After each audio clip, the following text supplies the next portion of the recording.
اللهم صل وسلم على من بلغه ربه غاية المأمول والسول بدعائه إياه يا أيها الرسول. Cheikh Sidi Muxtaar Kunti moo ñu koy xamal ci naqati màggal ak worma bi nga xamante ne yonent bi dajal na ko ci borom bi subhanahu wa taala bu koy woo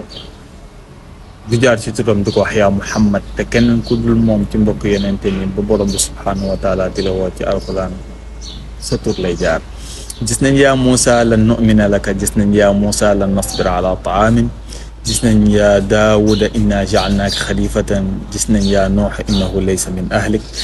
gis nañ iz qaala allahu yaa Isa bnu Maryam, gis nañ yaa Yaxya xuzil kitaaba, gis nañ qaalu yaa Saalix, gis nañ qaalu araagibu anta an aalihati yaa Ibrahim, gis nañ yaa Aadama uskun anta wa zawjuka aljanna, gis nañ yaa Zakariya inna nubassiruka